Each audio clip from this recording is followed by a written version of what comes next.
Indri is one of these brands that a couple years ago, when we first got it in at the store, I knew nothing about it. Like our Indian section that we had was literally like 2 or 3 bottles of brands, and the one main one was Amroot.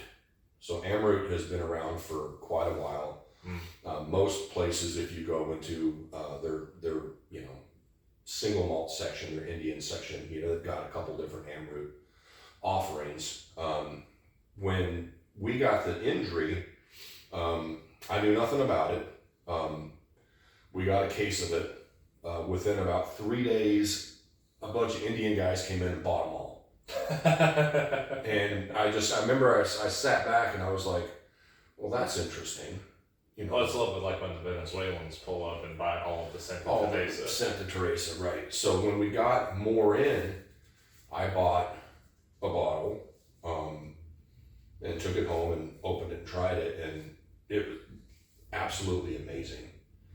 This was, I used to say at the store, this is a very pretty single malt. This to me, and I still remember from the first time I drank it, was like, peaches and apricot and honey. And to your point, it is a single malt whiskey, so it takes a lot of inspiration from how the Scotch make their whiskey. Right, so what does that mean, right? So single malt is basically, it's malted barley.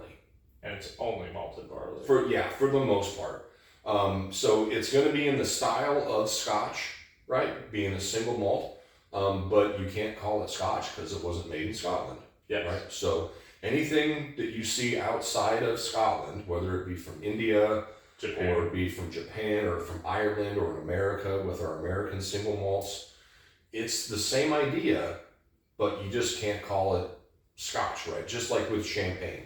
Yes. Champagne has to come from Champagne, France. Otherwise, it's sparkling white wine. Correct. And we make some really good stuff here in the States. Yes. But it's not from the Champagne. But it's not from that reason. So Scotch is the same thing, right? So you can't call it Scotch even though it's a single malt.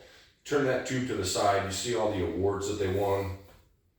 They've won a ton of awards. I have sold so many of these bottles. 7 awards in total on this tube. Right. So it's 46%. So it's going to be a little bit higher than your standard 40%. These guys are in the foothills of the Himalayas. That's where their distillery is. I believe it's a triple cask finish. Is that what that says? Yes, it is. Yeah. It is matured in first fill bourbon, French wine, and sherry cask. Yeah. Pedro Jimenez sherry cask, which are the best.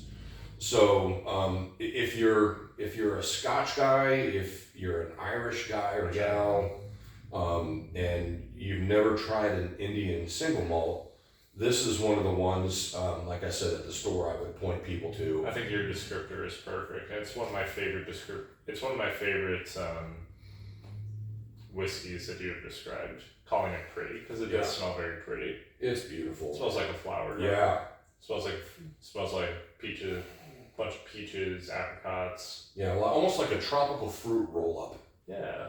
When I was a kid, we ate those things, and you have to peel it off the cellophane. Mm-hmm. You didn't let us eat those because it wore out our teeth. It's fucking garbage. But this is just, God, I could sit here. We can literally sit here and smell this all day and not drink it. It smells so good. I imagine that's why they opted for the 92 proof. Yeah. Because it's very soft. Yeah, but it's so tropical fruit forward. I really like peaches. I really like the peach note in there. Yeah. The apricot offers a bite. Yeah, it's almost like a dried apricot too, where it's got a little bit of zing to it, right? But then there's that, it's layered with that honey, which a lot of scotches, a lot of single malts really lean on that honey note. Now this isn't age dated, so we don't know how old it is. But at this point, with the different barrels that they finish it in, I don't give 2 shits if it's aged for 4 years or for 12 years. Like, I don't care. Like, it works out. It's just that good. God, that smells so good. Now, I haven't had this in forever, but it still smells the exact same way I remember smelling it. And it tastes exactly how I remember it. Mm-hmm. Oh, it's so lovely. Man, That's delicious. yeah, That's fantastic. yeah. It's a little on the palate. The apricot notes for me at least kind of go down a little bit, Definitely. and it leans more on that peach and that honey. Gosh, that's so good. Wow. Yeah, this is sorry if this is a shit episode, but there's just not a. This is more so a PSA to buy Indri because it's very good. So here's the thing: in the state of Texas, at least, Specs kind of has like the inside. They have like the inside with this company. So God knows how to manage that. yeah, I don't know how they did it, but there's a lot of stores that you're just not going to find it. So if you're in and around a Specs in Texas, be it North Texas, South Texas, Central, where we're at in Georgetown, you can still find these. And now they do have a cask strength version. They do? Yep. That I saw, but I wasn't able to buy because it sold out too fast. Shoot. But I'm going to keep my eyes open for that. So this is the original bottle that I bought, and we have a backup up there because it was that good. The only other bottle that we've done for that recently is the JT Melick, the Louisiana rice whiskey. Yeah, where I needed a backup bottle for that. And now, full disclosure, I'm not. I appreciate Scotch. I appreciate single malts. I like Scotch more than you. Yeah, it's just not necessarily my jam, like for a daily. It's not my bag, baby. Right, but I do enjoy them, and I do appreciate them. This is one that everybody I've given a pour to or a sample to, They love it. freaking love it. Like you said, it's because it's pretty. It's because it's soft, it's light, it's just so lovely. Well, especially coming from, from the Scotch world where we're big Isla guys, where you get that heavy pizza, very harsh iodine, and I mean, it's a kick right in the nuts. Big fan.